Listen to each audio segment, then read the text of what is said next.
Today, I am so excited to visit with Erin. She is a woman who has been part of the Flying Free community for many years. Do you know how many years? When did I you think I come? started in 2019. Okay, so a lot of years, like 6 years. Yep, Oh, 6 years. That is insane.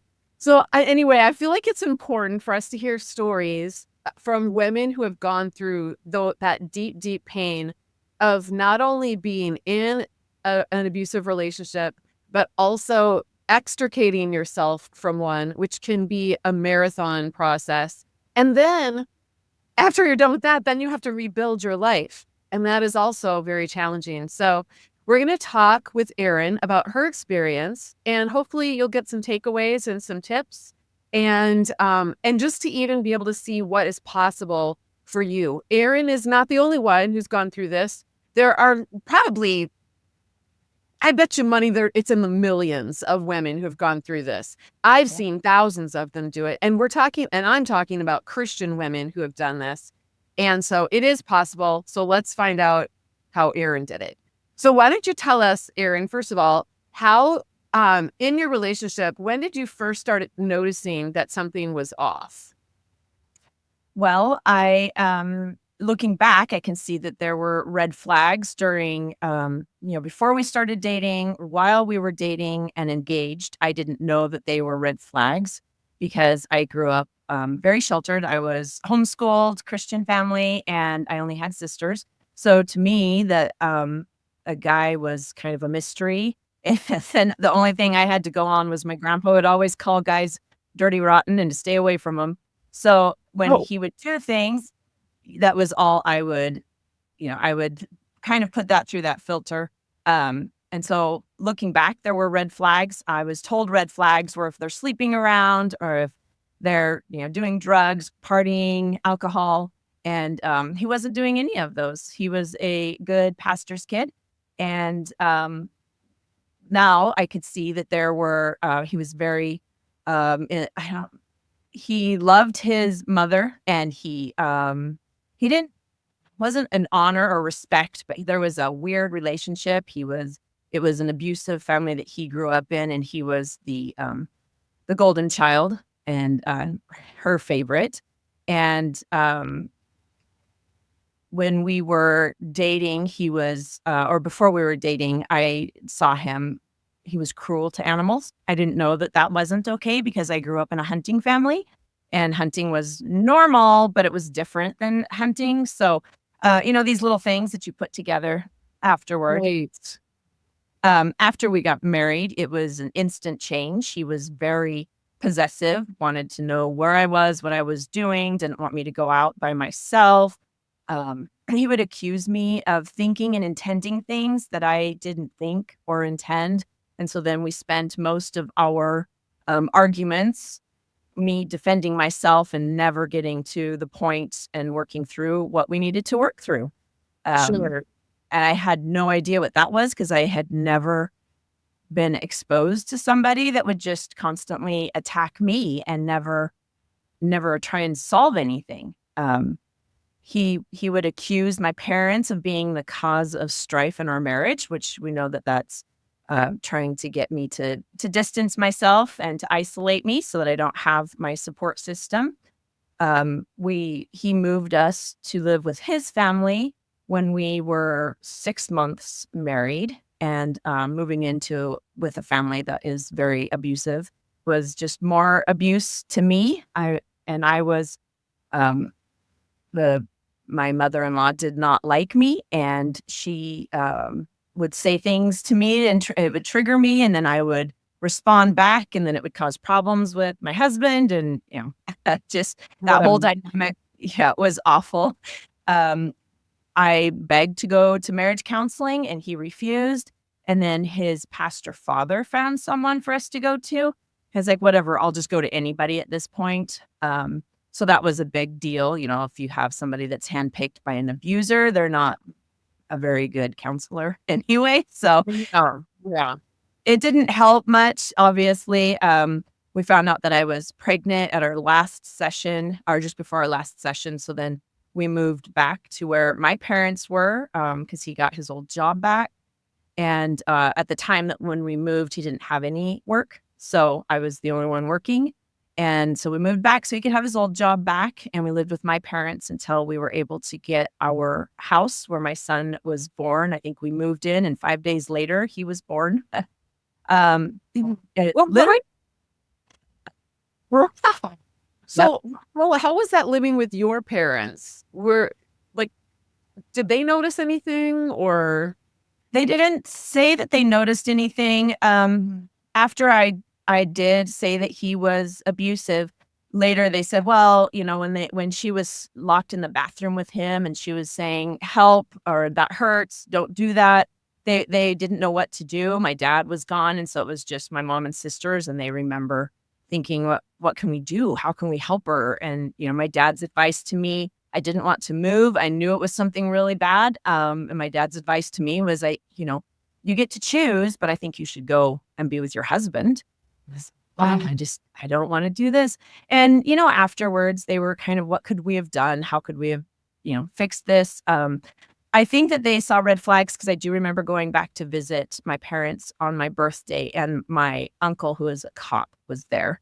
And that was the only one that was invited to the birthday party, was my aunt and uncle. And I think that they understood something was up, but they didn't really know how to address it. And then, of course, I was covering everything up because that's what you're supposed to do when you're married to an abuser. So, and after the divorce, I would start remembering things. Like, I remember that he would spit in my face. He would wrestle me to the ground and hold me there. He would call me names. He would block my escape.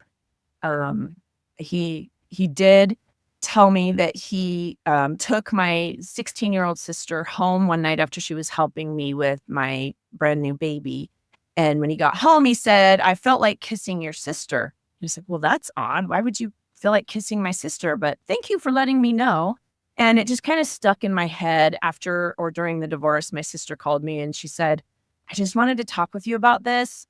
He said he already talked to you, but I just need to get this out. And she said that he the whole drive home was talking about how bad a person I was and how he couldn't stand me and how beautiful she was and how much he appreciated her and enjoyed her company. And then he kissed her when they got to my parents' house, and he started to follow her into the house. She said that she felt very uncomfortable and turned around and faced him because she did not want to go into the empty house with him. She knew that something was off, and I was glad that she listened to her gut. And then I remembered putting the pieces together. It's like, yeah, he did tell me about it, because when he got back home, he called her and he said, well, you don't have to talk to your sister about it, because I've already talked to her about it, and you don't have to bring it up ever again. Wow. But what he told you wasn't really the truth anyway. No. Yeah. Right. Yeah. So Wow. I was glad that she was able to say that. I know that he's done that with other people, and I kind of have all these little things in my head that are there, that if God ever decides to bring the parts back together and I can, come full circle with it, that's fine. Otherwise, I know that there are others. But Yeah. I have the people I could go and ask. I don't know that I want to. Yeah. Yeah. Exactly. Except to apologize to them, because it's not fair for them, and to think that they ruined my marriage, or, what my sister, the pain that she went through, and she told one person about it and they didn't believe her, and they said, oh, it's nothing. It's not a big deal. And, that was my sister's first kiss. She was like, awful. Creepy. It's Very just so creepy. My gosh. So I know that he was addicted to porn. He would admit that to me during our marriage, being a very naive Christian girl. I really didn't know what that was before we were married, and he made it sound like he wasn't addicted anymore.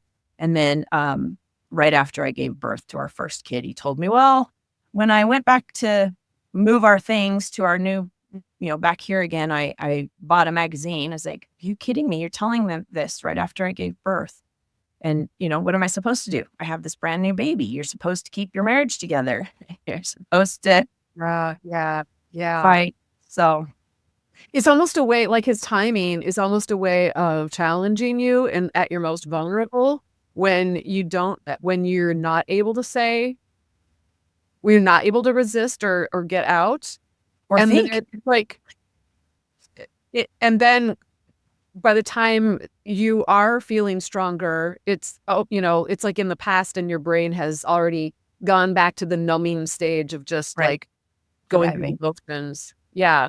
Yeah. So what are some things that you did to try to fix the problem? Because I know survivors, they try to fix it. They try to make it better. And were any of those things effective, and why or why not? Um, yes, he would use the Bible against me a lot. So we had the Ephesians 5:22, submit, the Genesis 2, where Eve was made for Adam. He had 51% of the vote and I only had 49. He said women couldn't be trusted because they're too emotional, like Eve. She was too vulnerable. And he would tell me that I was a terrible housekeeper. My coping strategies were to try harder, pray more.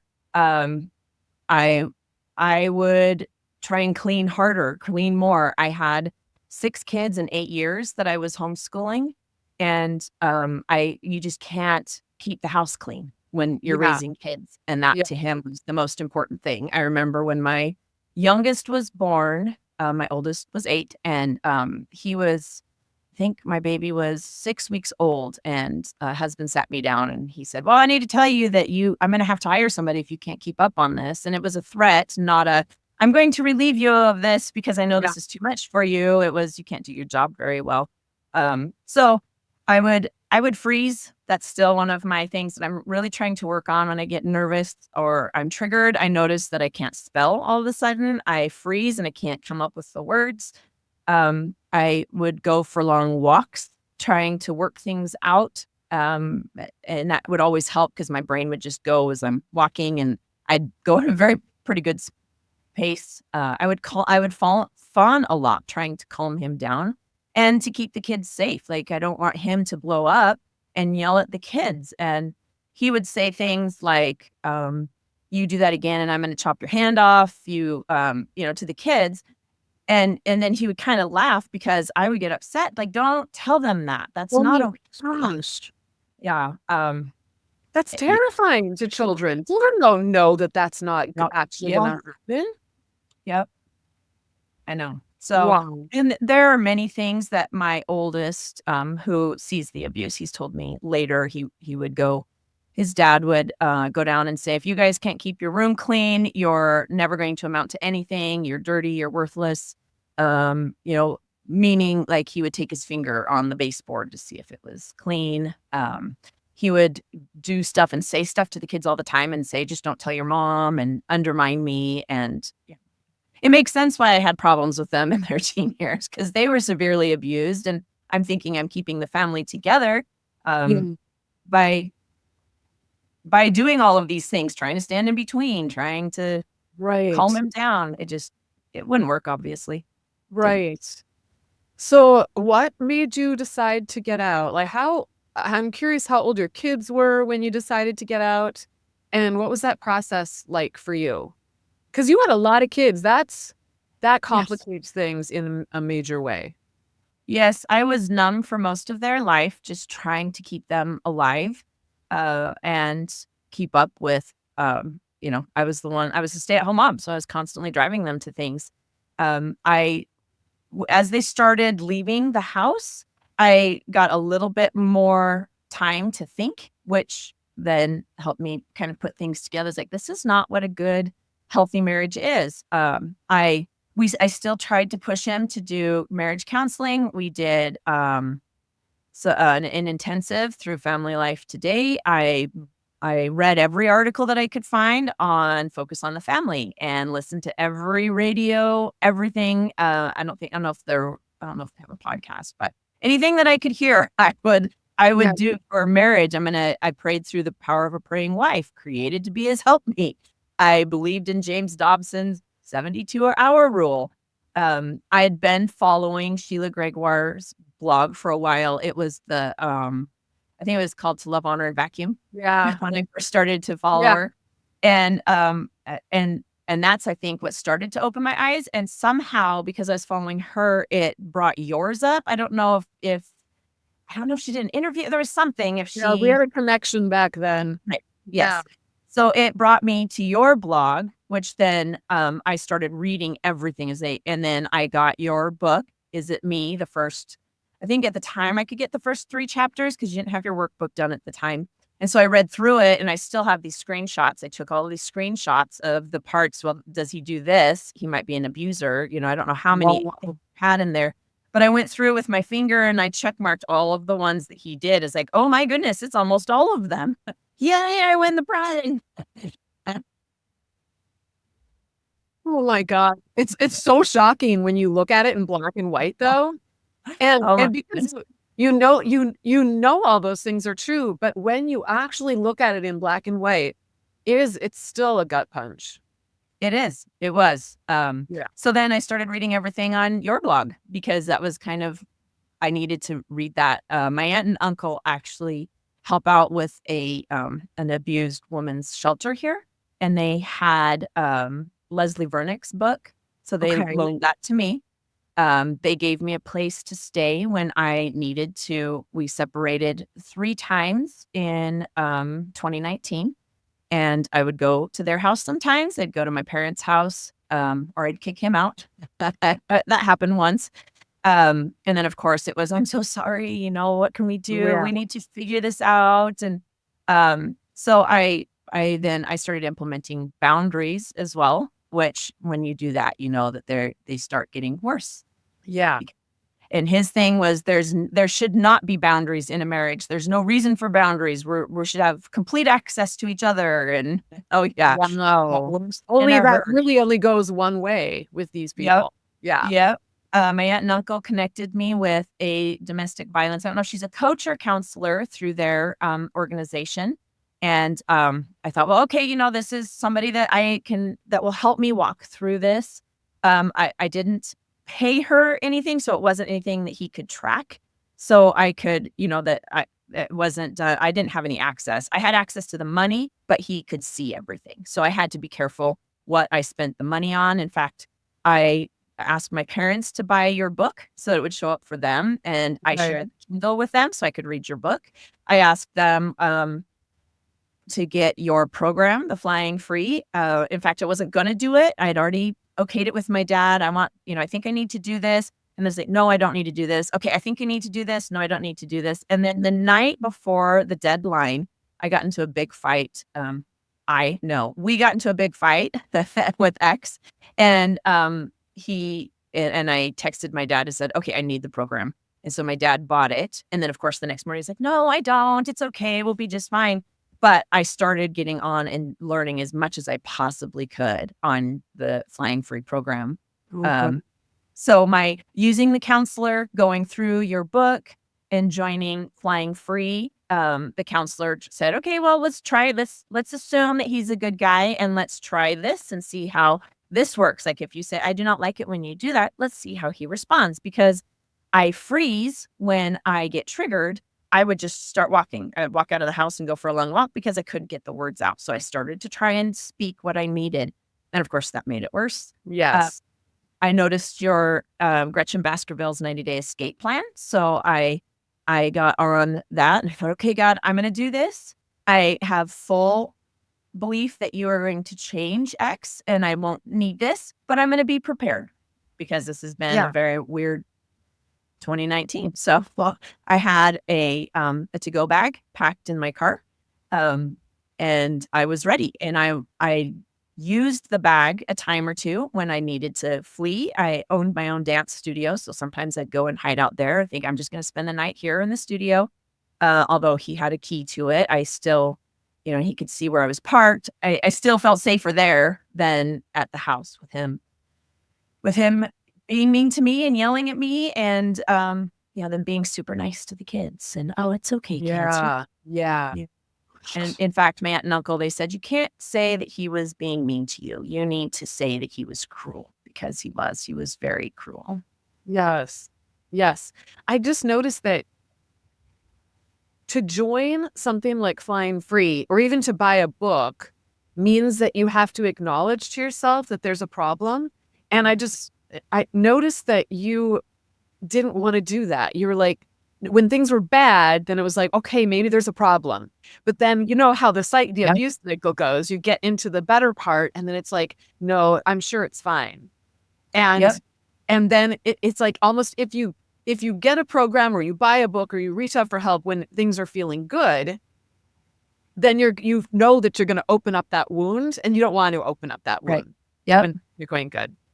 For So I'm sure. glad that you did, because when things are going good is actually when you can think more clearly, because your amygdala is not, activated. Your brain can actually think rationally and logically. And that's really the best time to actually read a book or to join a support group or to, go to therapy or whatever, is when you can actually take in the information in a more logical, rational, objective way, and then process it, and then that can start to work to apply to what's happening in your life. Can you tell us what the hardest thing was about getting out? And maybe we could talk about the hardest thing about getting out, and then the most transformative thing for you about getting out.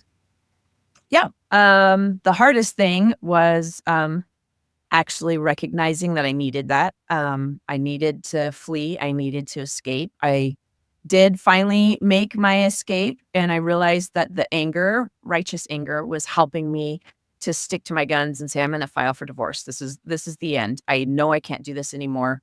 My domestic violence counselor, I called her because I had an appointment the next day, and I was still super triggered. She said, I think you need to file for divorce. And she would pray for me. She was a good, godly woman. She still is. And she said she's never, ever told anybody to get a divorce, ever, because Wow. to be able to make their own decisions.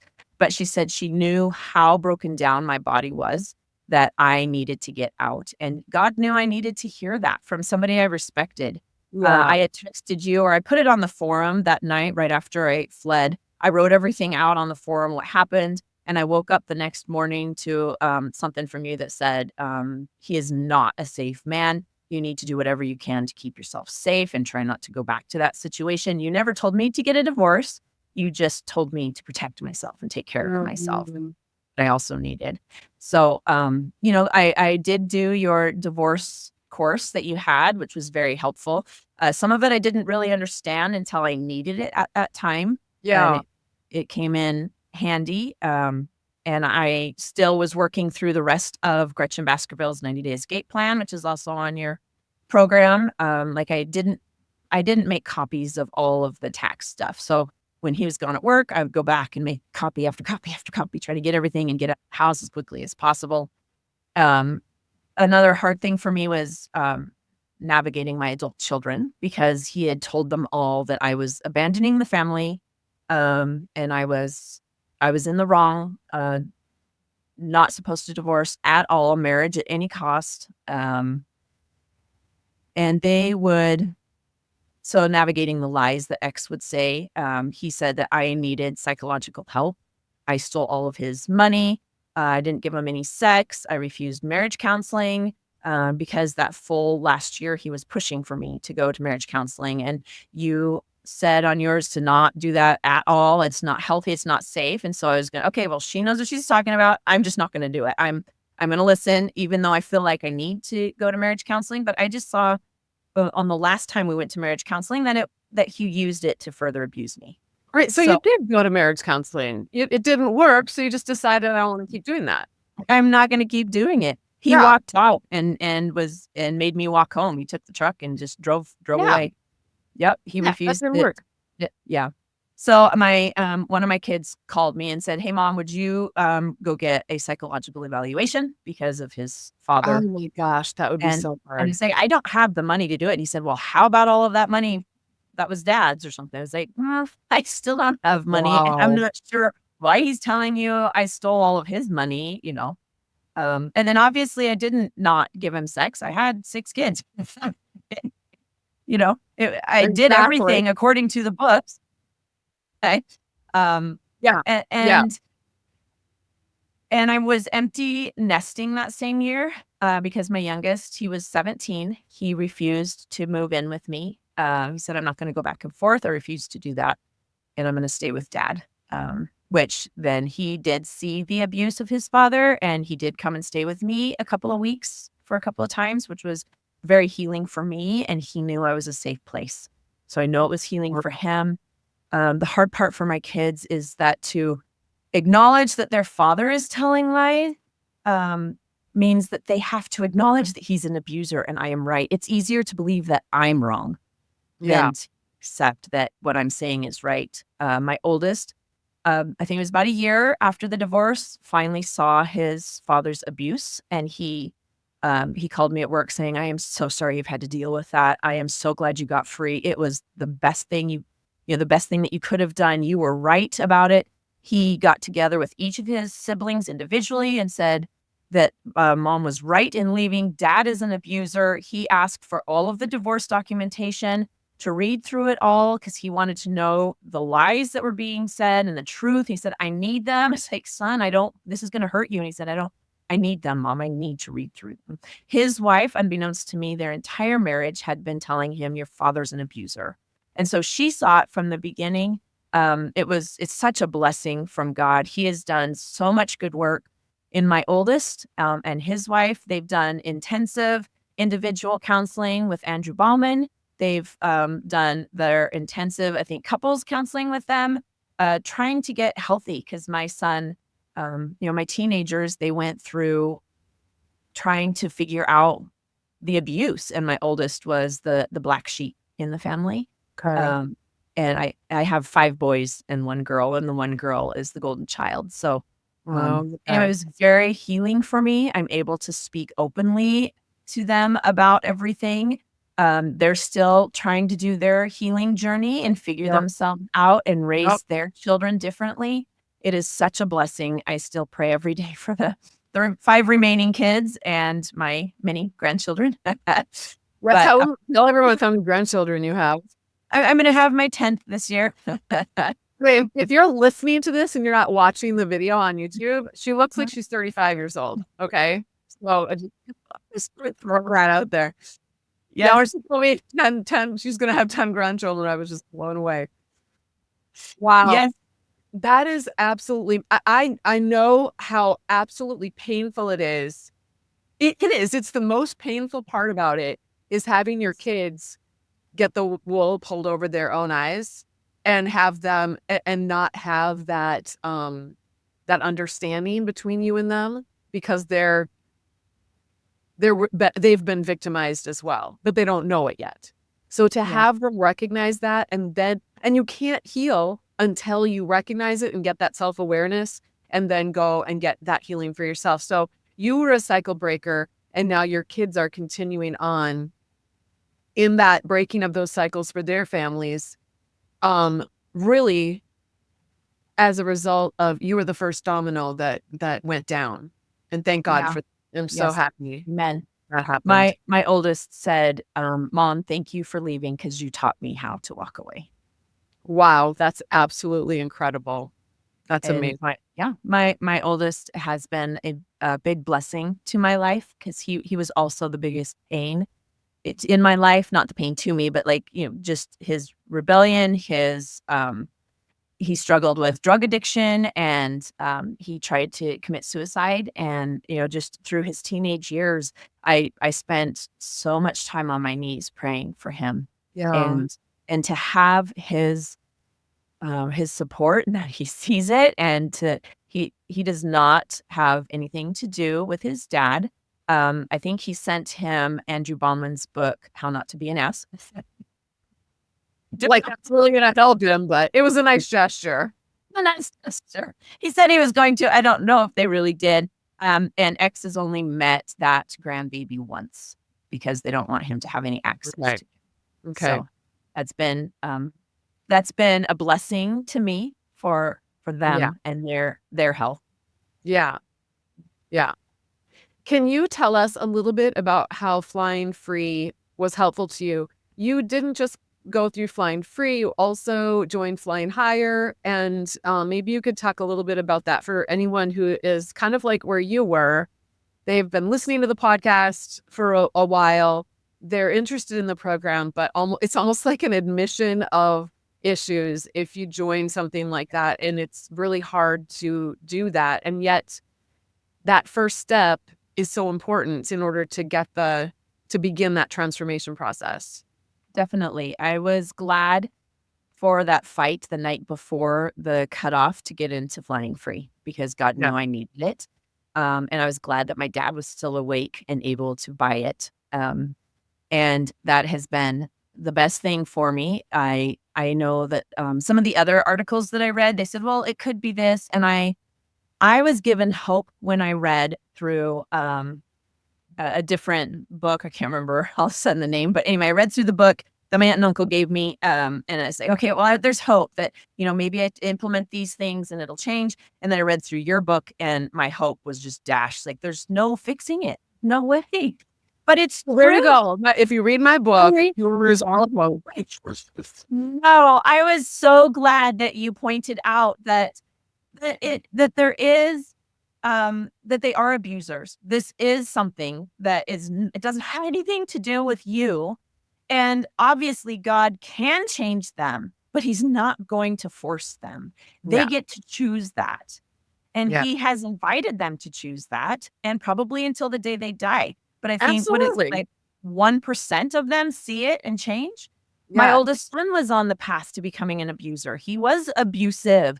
And then he saw the truth and he knew he couldn't do it anymore. And X was given so many opportunities for that. And he just refused. Yep. He refused. And because of that, I leaned more into what you were telling me because it was validation of what I was going through. Yeah. And I needed that. I needed that validation. I took advantage of your coaching calls. I went through every single last course in the flying free. As soon as it was available, I did the butterfly boot camp. Did you do one in 2020? I can't remember, for COVID year. So maybe that was the We first one. did.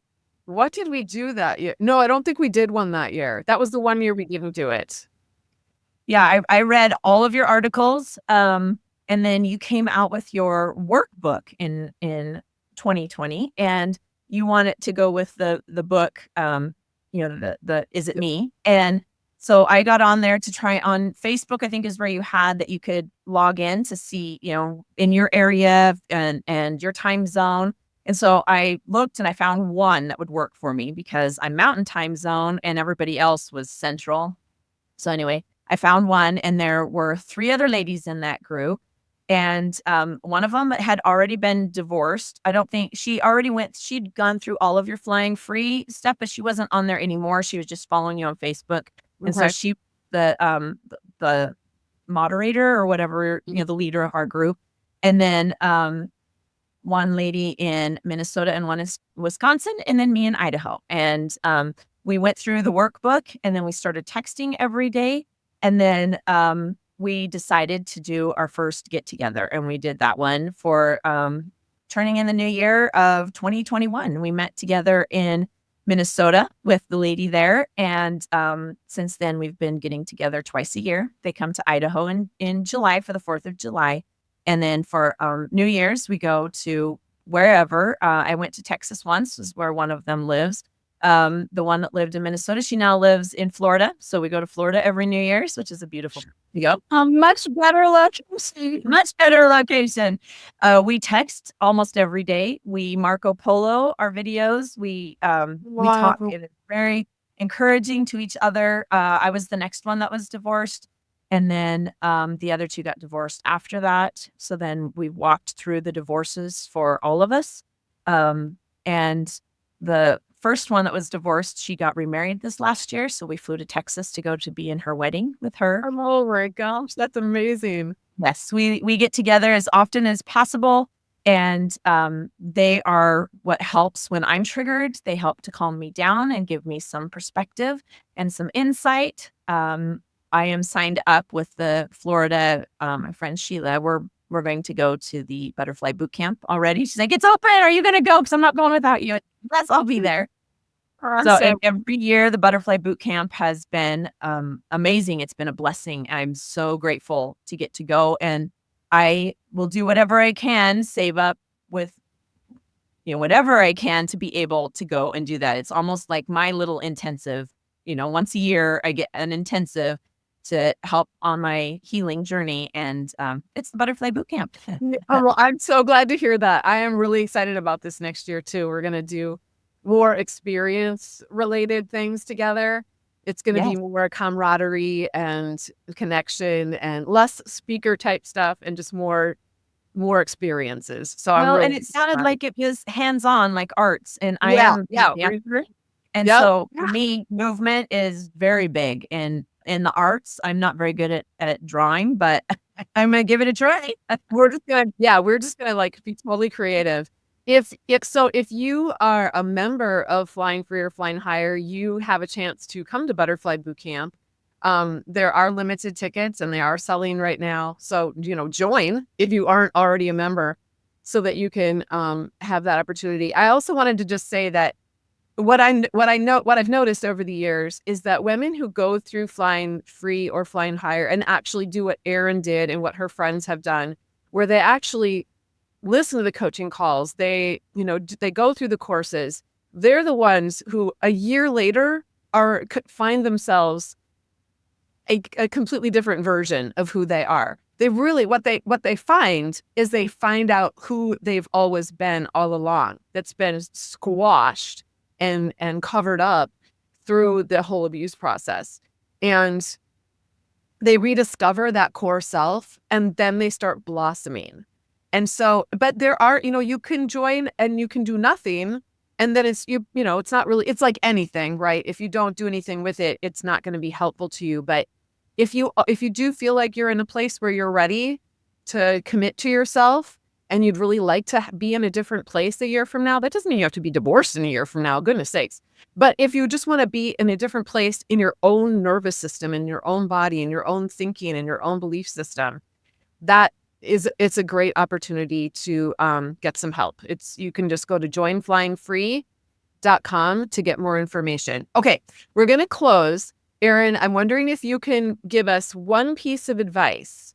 If you could you probably have a lot of advice, but if you could just pick one to leave anybody with who might be thinking about getting out, what would you say to them? I felt like God was leading me the entire way. He gave me every step that I needed. He provided everything that I needed. And filing for divorce, continuing to walk through divorce, even through his ex's love bombing, it was the best, worst decision of my life. Oh, that's a great way to put it. The best, worst decision of my life. And you can't beat around that. I mean, you can't pretty that up with anything. It's really, really horrible. You have to just be honest about that. Yeah. So, and also on the other side of that, there's some pretty beautiful things. Yes. So if you're Yes. willing to go through, the wilderness, just like the Israelites did, you're not going to get to heaven. I mean, the promised land was not heaven. All right. There was a lot of battles and skirmishes, in that story, even after they got to the promised land. But the point is that it's better than being in Egypt and being a slave to someone else's fantasy world about you. Yeah. Yes. All right, I Erin. peace. And it's wonderful. I love it. Yes. Peace. That's honestly the promised land right there. Just having a Amen. sense of inner peace. All right, Erin, I'm gonna let you go. I know you've got a grandbaby on the way, maybe even today. And so and you're on your spring break from teaching. So I hope you have a wonderful rest of your week. And thank you so much for giving us some of your time and sharing your story with us. Thank you. All right.